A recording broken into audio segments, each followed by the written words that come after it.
বাত নাই স্ফুরত জীবন করত হিদান। পানি পিয়াসে, পানি মানে জল, পিয়াসে মনে পিপাসা লেগেছে, আমি জল খেতে এসেছি। সত্যিও বললো না, মিথ্যেও বললো না। জীবন করত হিদান, জীবন, জলের এক নাম জীবন, আর কৃষ্ণের জীবন হলো রাধা, সে ঘরে আছে। সত্যিও বললো না, মিথ্যেও বললো না। জীবন করত হিদান শুনিয়া জটিলা কহে বধুর নিকটে গৃহে জল তাহা করহ পান। এখানে তো জল নেই, বৌমার রান্নাঘরে জল আছে, বৌমা রান্না করছে, ওখানে জল আছে। যা বাবা তুই ওখানে গিয়ে জল খেয়ে, এই বাবু শোন, অন্য কোনো দিক দিয়ে যেন আবার যাস না, যাওয়ার সময় আমার সঙ্গে দেখা করে তারপরে যাবি। ঠিক আছে মা, আমি দেখা করে যাবো। আচ্ছা বাবা, বললি না তো কারণটা কি? বলো মা, বললাম তো জল খেতে এসেছি। বলো হঠাৎ করে তোকে জল পিপাসা পেলো সে আমার বাড়িতে এসে? বলে মা, জল পিপাসা পাবে না, আমি কি করেছি জানো? বা ছুরি খুঁজি খুঁজি আমহেতা আওলে ভমিয়া ভমিয়া কত বেশি, এত জল পিপাসায় পেয়েছে মা, কি বলবো। বা ছুরি, সুবল সত্যিও বলছে না, মিথ্যেও বলছে না। বাহ ছুরি, বাহ মানে সুন্দর, ছুরি মানে অল্প বয়সের মেয়ে। তা বলছে বাহ ছুরি খুঁজি খুঁজি আমহেতা আওলে ভমিয়া ভমিয়া কত দেশ, তাই তো জল পিপাসা পেয়েছে। ঠিক আছে যা, বধূর ঘরে যা, বোমার ঘরে গিয়ে জল খা, কিন্তু আসার সময় দেখা করে যাবে। এবার কুটিলা দূর থেকে দেখে বলছে এই পোড়া মুখা তো এসেছে, কি যে করে। এই ছোড়া, এই ছোড়া ওখানে দাঁড়া, দাঁড়া ওখানে দাঁড়া, কোথায় যাচ্ছিস? বলে দিদি আমি জল খেতে যাচ্ছি রাধারানী রান্না করে। বলে দাঁড়া, যাবি যা, বসন খুলে যা। ই বাবা, বসন খুলে যাবো কি করে? বলে বসন খুলবি না, তোর বসন ওই কেষ্টা ছোড়ার গায়ের গন্ধ আছে, ওই কেষ্টা ছোড়ার গায়ের গন্ধ আছে। ওরে বাবা, আমাদের এই আল্লাদি দুলালি বৌদি যদি একবারে ছোড়ার গন্ধ পায় একেবারে পাগল হয়ে ঘর থেকে চলে যাবে। অতএব ভাই তুই বসন খুলে যা। কৃষ্ণ বাদিনীর নাসিকায় কি কৃষ্ণ গন্ধ লাগে? এবার বসনটি নিয়ে গিয়ে কুটিলের নাসিকায় দিয়ে বলতো দিদি দেখো তো, তুমি আগে দেখো কোনো গন্ধ আছে কি। মহাজন বলে শোনো, কৃষ্ণ বাদিনী নাসাটি হলেন কামারের ভৎসা সম। কামারের ভৎসা মানে ধমকা, যারা কামারের কাছে জিনিস তৈরি করে তারাই বুঝবে। ওই কাদা দা তৈরি করে না কামার, ওই যে টানে যে, ওইটার নাম হলো ভৎসা বা হাতিয়া, অনেকে বাংলা ভাষায় বলে ধমকা। কৃষ্ণ বাদিনীর নাসাটি তাই যে ওর নাসাতে কোনো গন্ধ নেই। বলো দিদি শোনো, গন্ধ নেই গো, আসবার সময় না শীতল জলে স্নান করে এসেছি, কোনো গন্ধ নেই। দীনবন্ধু বনে বনে আনন্দে সুবল পুরালো মনস্রাম। এবার ঘরে প্রবেশ করলেন রাধারানী। সুবলকে দেখে আইছরে সুবল পরাণের ভাই, একই অপরূপ দেখা, কহ দেখি বনে আছয়ে কেমনে তোমার মরম সংখ্যা। যখন হইতে সিঙ্গার সহিতে বাজিল মোহন বেনু, যখন হইতে সিঙ্গার সহিতে বাজিল মোহন বাঁশি, ঘরে রয়ে আমত বনের বিহত ভাবিয়া বলিয়া হায় হায়। তখন থেকে ভাবছি গোবিন্দ আমার কেমন আছে। সুবল আমার প্রাণ গোবিন্দ কেমন আছে বল। সুবল বলছে রাধে আমাদের সময় নেই, তোমারও বুকের তীরে কানো হয়ে অচেতন দর্শন দিয়া ধনী রাখো তাড়াতাড়ি করে তুমি রাধাকুণ্ডে গিয়ে গোবিন্দের সঙ্গে সাক্ষাৎ করো, মিলিত হও। যাবো কি করে, এই বাদিনীর ঘর থেকে আমি যাবো কি করে? এবার সুবল হলো খুব চতুর, রাখালদের মধ্যে সুবল চতুর, সখীদের মধ্যে ললিতা চতুর। তো চিন্তা করো না, এই যে আমার যে রাখালিয়া বেশ, এই বেশটি তুমি ধারণ করো। এবার রাধারানী এবং সুবল ঘরের মধ্যে, সুবল রাখিয়া ঘরে রাধিকা চলিল, সবে মাত্র পয়োধর ঢাকা নাহি গেল। সুবলকে ঘরে রেখে বলে ভাই তুই থাক, আমি গোবিন্দের সঙ্গে সাক্ষাৎ করে আসি। সুবল বেশি ধারণ করেছে, সবে মাত্র পয়া ধর ঢাকা নাকি গেল, ফিরে এলে সুবল রে আমার আর যাওয়া হলো না ভাই। কেন? বলে পয়া ধর কৃষ্ণ বদন দর্শনের বাদিনী হলো। বলে শোনো, যোগমায়া যোগেশ্বরী পূর্ণমাসী, তাকে স্মরণ করো, মা এসে সব কৃপা করে উদ্ধার করবে। মাকে স্মরণ করার সঙ্গে সঙ্গে এবার বাছুর রূপ ধারণ করে দরজায় এসে ডাকছে, হাম্বা হাম্বা হাম্বা বলে দরজায় ডাকছে। সুবল বলছে রাধে ওই দেখো যোগমায়া দেবীর কৃপা হয়েছে, বাছুর কোলে করে নিয়ে তুমি চলে যাও, কেউ চিনতে পারবে না। তাই তো নবীন বাছুর, ছোট্ট বাছুর রূপ ধরেছে মা যোগমায়া। যোগমায়া না থাকলে লীলা করা সম্ভব হবে না। ছোট্ট বাছুর রূপ ধরেছে। এবার বাছুরি কোলে করে ধনী করলই অভিষেক, দীনবন্ধ দাসেরা যে আনন্দ রাধারানী আমার দরজায় এসে জটিলার চরণে প্রণাম করে বলছে, মা আমি পেয়েছি, বাছুর পেয়েছি। পেয়েছিস? যা বাবা, তোর যেন মঙ্গল হয়, তোর যেন মঙ্গল হয়। রাধারানীকে আশীর্বাদ করলেন, কৃষ্ণ বদন দর্শন যেন মঙ্গল হয়। এবার রাধারানী যাচ্ছে, সুবলেরও বেশে গৌরী উদ্দেশ্য করিতে হরি, সুবলেরও বেশে গৌরী উদ্দেশ্য করিতে গহন কাননে বিস্ময়ঙ্গ গন্ধ পায়, গন্ধ অনুসারে ভাই রাধা গন্ধে দিল দর্শন। ঘুরতে ঘুরতে কৃষ্ণ অঙ্গগন্ধ যেদিক থেকে আসছে রাধারানী সেই দিকে যাচ্ছে। যেতে যেতে দিলে রাধাকুণ্ডে দিল দর্শন। দেখছেন দূর থেকে পড়িয়া করে রবীন্দ্র ধুলাই ধূসর কান ভূমি গড়াগড়ি যায়। গোবিন্দ ধুলার মধ্যে গড়াগড়ি দিচ্ছেন, আবার একটু করে দেখছেন। দেখতেই দেখতে পেল সুবল দেখিয়া তাই বদন ধুলিয়া চাই, সুবল ফিরিয়ে এলো একা। গোবিন্দ জিজ্ঞাসা করছেন, কহরে ভাই সুবল কথা কমলিনী রায়, তুই কেন ফিরে গেলি একা? রাধারানী মনে মনে যুক্তি করছে, হে গোবিন্দ সেদিন কুঞ্জে সাজিয়ে সারা নিশি ধরে কেঁদেছিল, আমার কুঞ্জে না এসে ওই চন্দ্রার কুঞ্জে গিয়েছিলে, তা আজকে একটু পরীক্ষা করে দেখি যে তুমি চন্দ্রাকে বেশি ভালোবাসো না আমাকে বেশি ভালোবাসো। যখনই বলেছে এবার রাধারানী সুবল সেজে আছে তো চিনতে পারছে না। কানাই রে এত ভাবিয়া গিয়াছিলাম চন্দ্রার ভবনে, সব কথা বলতাম আমি তারে সব বিবরণী, তোর অনুমতি ছাড়া তার তাকে এনে দিতে পারি না, এবার তুই অনুমতি দে, ওই রাধারানীর বদলে চন্দ্রাবলীকে এনে দেব। গোবিন্দ বলছে, তুই এত বড় কথা বলতে পারলি? আমার আমার জল পিপাসার সময় তুই আমাকে অনল দিলি, ঠিক আছে আমি প্রাণ আর রাখবো না। এই যে দেখছিস রাধাকুণ্ডে ঝাঁপ দিয়ে আমি প্রাণ ত্যাগ করবো। এত বলি রাধাকুণ্ডে ঝাঁপ দিতে গেল। এবার রাধারানী তাড়াতাড়ি করে বাছুরিতে দিয়া ধ্বনি কান বলে নিল, হরি বল হরি বল। সুবল বেশে মিলন হলো, বেশে মিলন হলো, সুবল বেশে মিলন হলো, আনন্দে হরি বল সুবল বেশে মিলন হলো। এমনি ভাবে সুবল বেশে মিলন হলো। কিন্তু এদিকে সুবল রাধারানীর নীল শাড়ি পরে যে ঘরের মধ্যে আছে তাকে তো উদ্ধার করতে হবে। সুবল রান্না করছে, সুবল রান্না করছে কিভাবে? রাধারানী রান্নার আয়োজন করেছে কিন্তু করতে পারেনি। এবার সুবল রান্না করছে, শাকেতে শুকনা দিল অম্বলেতে ঝাল, শাকেতে শুকনা দিল অম্বলেতে ঝাল,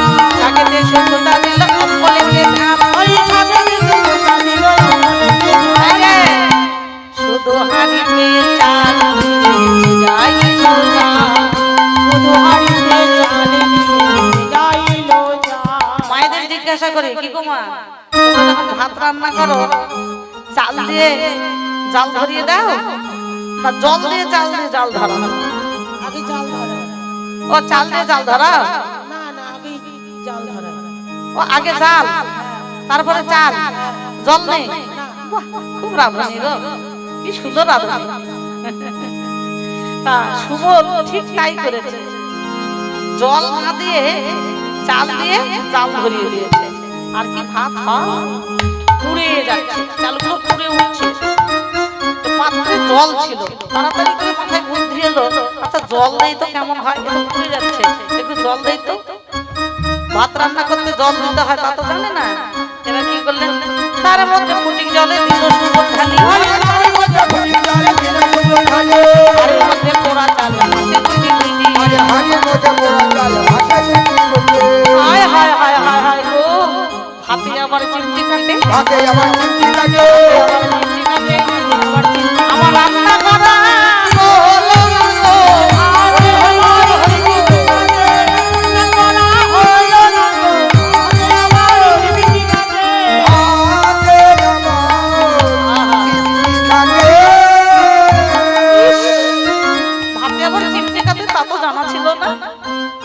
চাল ফুটে যে জল দিয়েছে আর ফুটে গায়ে পড়েছে, ভাতে আবার চিমটি কাটে, ভাত রান্না করা হলো না। ঘরের মধ্যে বসে ভাবছেন এখন কি করি, অন্নগুলো তো পুড়ে গেছে, কার মধ্যে কি দিয়েছি তাও তো জানি না।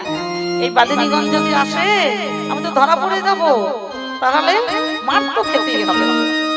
চিন্তা করছে কোন সময় কুণ্ডলতাকে এই জটিলা বুড়ি একটু বিশ্বাস করতো। রান্নাঘরে ফাঁক দিয়ে আড়ি বেঁধে দেখছেন সুবল ঘুমটা দিয়ে মাথায় হাত দিয়ে বসে বসে কৃষ্ণ কৃষ্ণ বলে কাঁদছে। তো কুণ্ডলতা বলছে সুবল, এ সুবল, খুব চালাক সুবল, চারিদিকে আগে ভালো করে দেখে নিল। বাদিনীর ঘরে নাম ধরে ডাকে কে, নিশ্চয়ই কোনো আপনজন। এবার বললেন তুমি কে গো? বলে আমি কুণ্ডলতা। দিদি তুমি আমার কিছু উপায় করো দিদি, এই বাদিনী ঘর থেকে আমি কি করে বেরোবো, একটু উপায় করে দাও। ঘরে জল আছে নাকি? বলে হ্যাঁ অনেকগুলো জলের কলস আছে, সবগুলো ফেলে দিলে, সবগুলো ফেলে দিয়ে জটিলার কাছে গিয়ে বল ঘরে জল নেই, তাহলে যেতে পারে। ঘরের জল সব ফেলে দিয়ে জটিলার কাছে গিয়ে বলছে মা ঘরে জল নেই। বৌমা জল নেই? বলে না মা অন্ন পুড়ে গেছে, রান্না করাই হয়। ঠিক আছে কুণ্ডলতা তোরা সবাই আমার বৌমাকে নিয়ে যা, যমুনা থেকে জল নিয়ে আয়। রতনেরও গাগরি লইয়া জনে জনে রাধা কুণ্ডের তীরে সকলে রাধা কুণ্ডের তীরে জল আনতে চলে যাচ্ছেন। রাধা কৃষ্ণ যে রাধারানী সুবল বেশে যুগল হয়ে আছেন, রাধারানী সুবলকে দেখতে পাচ্ছে, সুবল রাধারানীকে দেখতে পাচ্ছে। রাধারানী ভাবছেন বাহ বাহ বাহ, রাধা বেশ ধরে সুবলকে কি সুন্দর মানিয়েছে। আচ্ছা সুবলকে যদি গোবিন্দের বামে দাঁড় করিয়ে দেয়, রাধা গোবিন্দের যুগল কেমন সেটা আমি দেখতে পাই না, তো সুবলকে দিয়ে যুগল করিয়ে যদি দেখতে পাই তাহলে বেশ আনন্দ পেতাম। সুবল দাঁড়ালেন। আচ্ছা তুই একটু গোবিন্দের বামে গিয়ে দাঁড়াতো, কেমন লাগে রাধা গোবিন্দের যুগলটি কেমন লাগে আমি দেখবো, একটু বামে দাঁড়া। সুবল গিয়ে গোবিন্দের বামে দাঁড়ালো, যেই দাঁড়িয়েছে আর অমনি দেখতে পেলেন একজন, ওরে বাবা, দেখতে পেলেন কে? দেখতে পেলেন চন্দ্রাবলী শশী পদ্মা। দেখতে বলছেন হায় সর্বনাশ, হায় হায় গো, মান সম্মানও থাকলো না। ঘরের বউ এই দুপুর বেলা এসে ওই পরপুরুষের গলা ধরে প্রেমের ঢলাঢলি করছে, দাঁড়া এক্ষুনি গিয়ে বলবো। এবার পদ্মা দৌড়তে দৌড়তে দৌড়তে যাচ্ছেন, যেতে পথে কুটিলার সঙ্গে দেখা। ও কুটিলা দিদি, ও কুটিলা দিদি, শোন শোন শোন, বলে কি হবার বাকি আছে তোদের ঘরের বৌদি? হ্যাঁ কি হয়েছে? বৌদি জল আনতে গেছে। জল আনতে গেছে? ওই যে সরস্বতী কুলে কেষ্টা ছড়ার গলা ধরে প্রেমের ঢলাঢলি করছে, দেখেছিস? বলে হ্যাঁ তাই তো আমি এলাম, চল তো মায়ের কাছে যাই।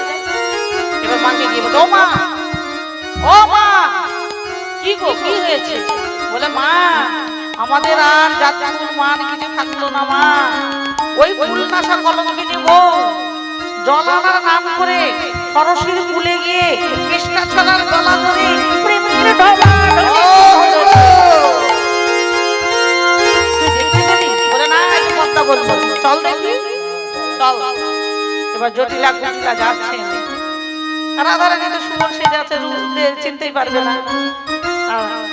গোবিন্দ এখন ওই ওদেরকে দেখে সুবলকে বলে, সুবল ওই দেখ বাদিনী আসছে, আমাকে আরো সুন্দর করে জড়িয়ে ধরতো, ভালো করে জড়িয়ে ধর, ওই দেখ বাদিনী আসছে। সুবল গোবিন্দকে এমন করে জড়িয়ে ধরেছে, আর গোবিন্দ সুবলকে এমন করে জড়িয়ে ধরেছে। কুটিলা বলছে, ছি ছি ছি ছি ছি ছি গো, আমাদের আর কিছু থাকলো না, উন্মাসা কলঙ্কিনী বউ, আমাদেরকে দেখেও তো লজ্জা হয় না। তবে দাঁড়া দাঁড়া, আজ আমি কি করি। কুটিলা গিয়ে সুবলের হাত ধরেছে, ভেবেছে রাধারানী। কুটিলা সুবলের হাত ধরে বলছে, দুষ্টু বউ, দুশ্চরিত্র বউ, এত বড় তোর সাহস, এত বড় সাহস, ছি ছি ছি ছি ছি। দাদার মনেই বা কি কয়, আর আমাদেরই বা কেমন লাগে। টানতে টানতে নিয়ে চলেছে, আজ আমি বিচার করবো। কোথায় নিয়ে এলেন? এলেন যশোদা মন্দির। ডাকছে, আরে ও যশোদা, ও যশোদা, কি গো, কি হয়েছে? বলে, শোন, কত বারবার করে বলেছিলাম তোর ওই গোপালকে একটু সাবধান কর, তোর গোপালকে একটু সাবধান কর। আমাদের ঘরের বউ তাকে নিয়ে ওই সরস্বতী কুলে প্রেমের ঢোকাঢুকি শুরু করেছে। সত্যি বলছিস? বলে, আমি কি মিথ্যা কথা বলছি? তবে আজ বিচার হবে। এমন সময় ললিতা এসে দাঁড়ালেন। কি হয়েছে কুটিলা দিদি? বলে, দেখ, তোরা যাকে সতীলক্ষ্মী বলিস, সেই কেষ্টা ছোড়ার গলা ধরে প্রেমে ঢলাঢলি করছে, আমি বিচার করব। ললিতা বলছেন, ওরে বাবা, ওর কাছে বিচারের ভার দেওয়া যাবে না। ললিতা বলছে, ও কুটিলা দিদি, তুই কি বিচার করবি? এই বইয়ের না, রাধারানীর বিচার আমি করব। কি বিচার করবি গো? বলে, কি বিচার? মাথা নেড়ে করে, মাথায় ঘোল ঢেলে, ল্যাংটা করে গোটা বৃন্দাবন ঘুরে। খুব ভালো বিচার, ঘৃণায় আর বেরোতে পারবে না, ওই কেষ্টা ছোড়ার সঙ্গে দেখা। ঠিক আছে। এবার ললিতা সুবলকে ইঙ্গিত দিলে, সুবল, আমি যখন ওই শাড়ি ধরে টান মারবো, তখন শাড়ি খুলে দিয়ে জটিলার গালে এক চর, জটিলার গালে এক চর দিয়ে পালিয়ে ইঙ্গিত করলে। একটু ইঙ্গিতেই যারা কৃষ্ণ ভজন করে তারা তো বুঝতে পারে যে ইঙ্গিত দিয়েছে। সুবল বললেন, ঠিক আছে। এবার ললিতা চম করে গিয়ে বলছে, রাধে, তোর এত বড় সাহস, এত বড় স্পর্ধা, চেষ্টা করার সঙ্গে প্রেম করিস, ধরাধরি করছিস, তারা তো শাস্তি দেবে। এই বলে শাড়িটার কোনো প্রয়োজন রাধারানী আসতে পারবে না। যেই শাড়ি ধরে টান মেরেছে, সুবল শাড়ি খুলে দিয়ে ল্যাংটা হয়ে জটিলার গালে এক চর, জটিলার গালে, দুই জনার গালে দুই চর মেরে ল্যাংটা হয়ে দৌড়ে চলে। জটিলা বলছে, কে গেল? ওটা কে গেল? আর অপরামুখী, ওটা গেল কে? কুটিলা বলছো, মা, ওটা সুবল গেল গো। কি সুবল গেল? আরে তুই কি, তোর কি চোখ নেই? তুই কি দেখতে পাস না? তুই কাকে ধরে নিয়ে এসেছিস? নন্দরানী এসে বলছে, এই দেখ কুটিলা, আমার গোপাল আর সুবল ওরা একটু বড় বউ খেলছিল, সেটাও তো সহ্য হলো না, সেটাও সহ্য হলো না, ধরে নিয়ে এলি, দেখলি তো, ল্যাংটা হয়ে চর মেরে চলে গেল। এবার ওই শাড়ি খুলে নিয়ে সুবলও দৌড়ে চলে গেল, আর ললিতাও দৌড়তে দৌড়তে রাধার মন্দিরে এসে বলছে, রাধে, তাড়াতাড়ি সুবলের পোশাক খুলে এই নীল শাড়িটা পরে নে। সুবলের ধরা চড়া সুবলের দিল, আপনারা নীল শাড়ি আপনাদের পরিয়ে নীল শাড়ি পরিধান করে কলসি কাকে করে নিয়ে সতীর গলা জড়িয়ে ধরে রাধারানী দাঁড়িয়ে আছে। জটিলা গিয়ে বলছে, ওই দেখ মোরামুখী, দেখ আমার বৌমা, দেখ আমার বৌমা হলো সতী লক্ষ্মী। সে কখনো কি কেষ্টা ছোড়ার গলা ধরে ঢলাঢলি করতে পারে? তুই কাকে দেখেছিস না দেখেছিস? বৌমা, আর দেরি নয় বৌমা, আমরা গেলাম, তুমি জল ভরে নিয়ে এসো।